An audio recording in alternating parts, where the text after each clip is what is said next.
ಚಿತ್ರದುರ್ಗದ ರೇಣುಕಾಸ್ವಾಮಿ ಕೊಲೆ ಪ್ರಕರಣಕ್ಕೆ ಸಂಬಂಧಪಟ್ಟಂತೆ ಪ್ರಕರಣದಿಂದ ಕೈ ಬಿಟ್ಟುಬಿಡಬೇಕು ಅಂತೇಳಿ ಹೈಕೋರ್ಟ್ಗೆ ಪ್ರದೋಷ್ ಅರ್ಜಿಯನ್ನು ಹಾಕ್ಕೊಂಡಿದ್ದದ್ದು. ನನಗೂ ಈ ಪ್ರಕರಣಕ್ಕೂ ಸಂಬಂಧ ಇಲ್ಲ ಸ್ವಾಮಿ, ಈ ಕೇಸಿಂದಾನೇ ನನ್ನ ಹೆಸರು ತೆಗೆದುಬಿಡಿ ಅಂಥೇಳಿ ಅರ್ಜಿಯನ್ನು ಹಾಕ್ಕೊಂಡಿದ್ದದ್ದು.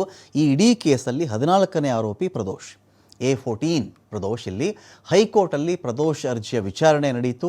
ವಾದ ಎಲ್ಲ ಮಾಡಿದ್ರು. ಒಂದು ಕಡೆ ನಮಗೆ ಯಾಕೆ ತೆಗಿಬೇಕು, ಏನು ಕತೆ, ಪ್ರದೋಷ್ ಪಾತ್ರ ಏನಿದೆ ಏನಿಲ್ಲ, ಯಾಕೆ ಇವ್ರನ್ನ ಕೈ ಬಿಡಬೇಕು ಅಂತ ವಾದ ಎಲ್ಲ ಮಾಡಿದ್ರು.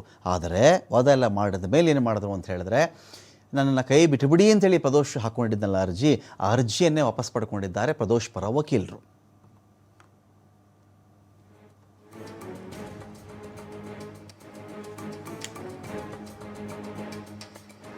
ಚಿತ್ರದುರ್ಗದ ರೇಣುಕಾಸ್ವಾಮಿ ಕೊಲೆ ಪ್ರಕರಣಕ್ಕೆ ಸಂಬಂಧಪಟ್ಟಂತೆ ಪ್ರಕರಣದಿಂದ ಕೈ ಬಿಟ್ಟುಬಿಡಬೇಕು ಅಂತೇಳಿ ಹೈಕೋರ್ಟ್ಗೆ ಪ್ರದೋಷ್ ಅರ್ಜಿಯನ್ನು ಹಾಕ್ಕೊಂಡಿದ್ದದ್ದು. ನನಗೂ ಈ ಪ್ರಕರಣಕ್ಕೂ ಸಂಬಂಧ ಇಲ್ಲ ಸ್ವಾಮಿ, ಈ ಕೇಸಿಂದಾನೇ ನನ್ನ ಹೆಸರು ತೆಗೆದುಬಿಡಿ ಅಂಥೇಳಿ ಅರ್ಜಿಯನ್ನು ಹಾಕ್ಕೊಂಡಿದ್ದದ್ದು. ಈ ಇಡೀ ಕೇಸಲ್ಲಿ 14ನೇ ಆರೋಪಿ ಪ್ರದೋಷ್, A14 ಪ್ರದೋಷ್. ಇಲ್ಲಿ ಹೈಕೋರ್ಟಲ್ಲಿ ಪ್ರದೋಷ್ ಅರ್ಜಿಯ ವಿಚಾರಣೆ ನಡೀತು. ವಾದ ಎಲ್ಲ ಮಾಡಿದ್ರು. ಒಂದು ಕಡೆ ನಮಗೆ ಯಾಕೆ ತೆಗಿಬೇಕು, ಏನು ಕತೆ, ಪ್ರದೋಷ್ ಪಾತ್ರ ಏನಿದೆ ಏನಿಲ್ಲ, ಯಾಕೆ ಇವ್ರನ್ನ ಕೈ ಬಿಡಬೇಕು ಅಂತ ವಾದ ಎಲ್ಲ ಮಾಡಿದ್ರು. ಆದರೆ ವಾದ ಎಲ್ಲ ಮಾಡಿದ ಮೇಲೆ ಏನು ಮಾಡಿದ್ರು ಅಂತ ಹೇಳಿದ್ರೆ, ನನ್ನನ್ನು ಕೈ ಬಿಟ್ಟುಬಿಡಿ ಅಂತೇಳಿ ಪ್ರದೋಷ್ ಹಾಕ್ಕೊಂಡಿದ್ದಲ್ಲ ಅರ್ಜಿ, ಆ ಅರ್ಜಿಯನ್ನೇ ವಾಪಸ್ ಪಡ್ಕೊಂಡಿದ್ದಾರೆ ಪ್ರದೋಷ್ ಪರ ವಕೀಲರು.